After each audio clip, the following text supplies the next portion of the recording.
star in a bitter sky. I hear the hungry ghosts calling out in the night. Just a couple victims of this brutal prize. Am I strong enough to let things just die?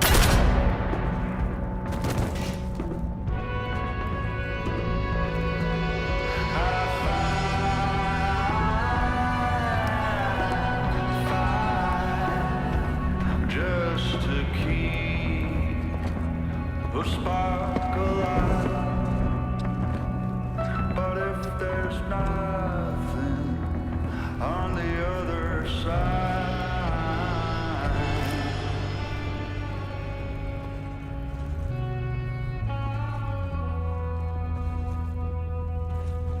why can't I leave well enough alone and go to the light?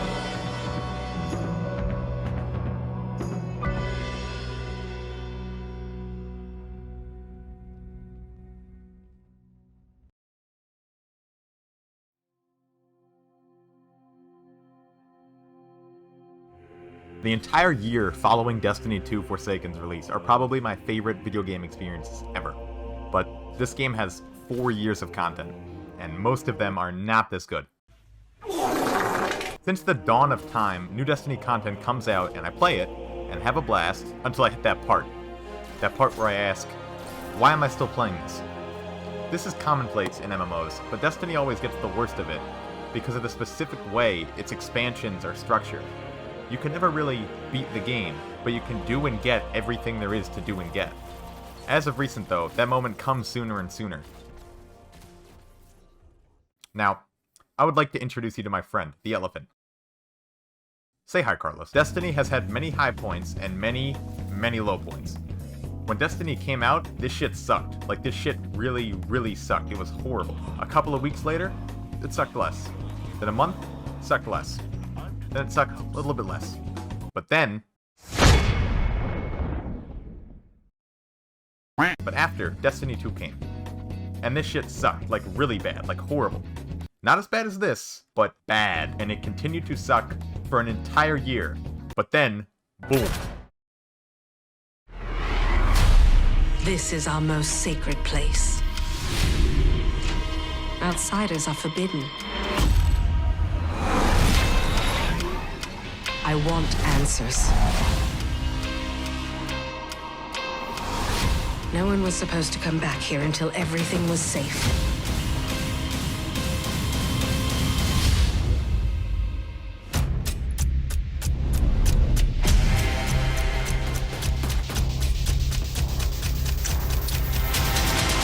I want to kill whatever evil has crept into the Dreaming City.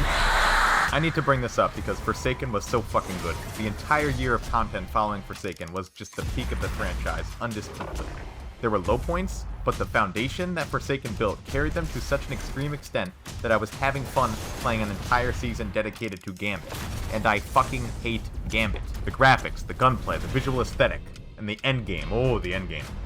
Every part of Forsaken just took what was good in Taken King and made it better. Better exotic quests, better locales, cooler level design, better storytelling, cooler, more insane fucking raids. She's in where? That. Here we go. Oh, she's right next to me. Oh god! Larger lore implications, and even at its worst, better balancing. The only thing that the Taken King has on Forsaken are the new enemies. The Taken are pretty unchallenged as the coolest enemy type, but the Scorn are not too far off. I personally label Destiny as the good looter shooter, because it does it all. It may not have the best PvE, but it has the best PvP, visual design, and those magic MMO moments that you don't see in other looter shooters. 1000 1000 الكل جاي يطلع على 1000 هو الكلب الثاني ايبكس بريديتور يا اخوان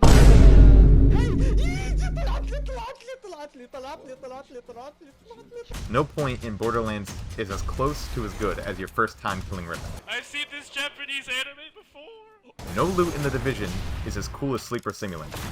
It's never been perfect, despite how close it's been at points. But what Bungie does well, they do great. And I have zero intention of missing out on anything that Bungie makes from this point forward.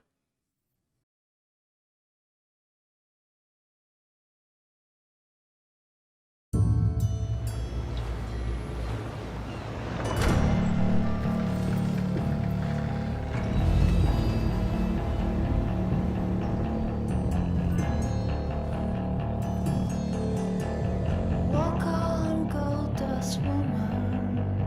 Take your silver spoon, dig your grave.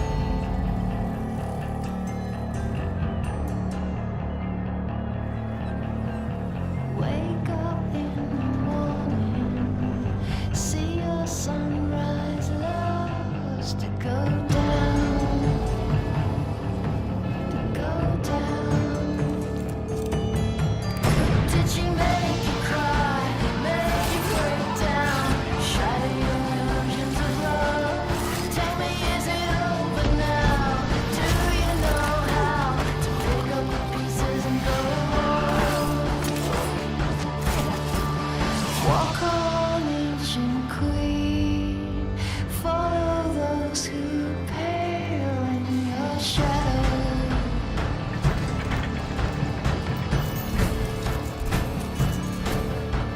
Rulers make bad lovers. You better put your kingdom up for sale. Up for sale. Did she make you cry? Make you break down? Shatter your illusions of love. Now tell me, is it over now? Do you know how to pick up the pieces and go home? Go home. Go home. Pale shadow.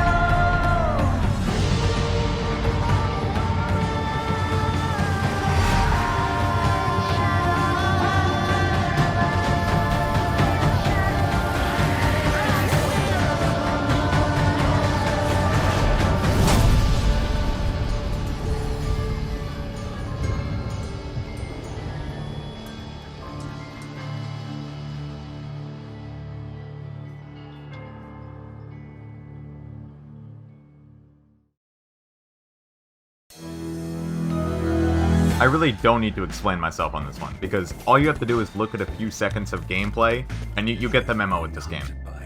Stealth action game with intricate level design and simple, if not deliberately manipulative AI. Been there, done that. All of light from the time of the rat plague.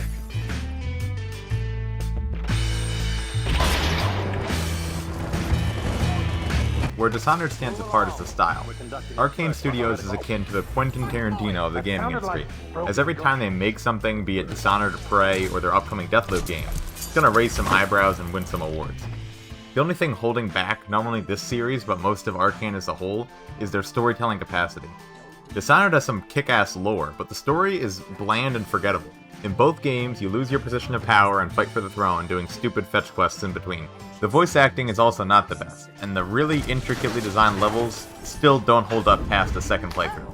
Prey, however, releasing about a year after Dishonored 2, seemed to at least partially learn from their mistakes. While not Shakespeare, the story of Prey, and at the very least, the context, is the leading factor that keeps you moving forward. Unlike Dishonored, which relies entirely on its limited but excellent gameplay.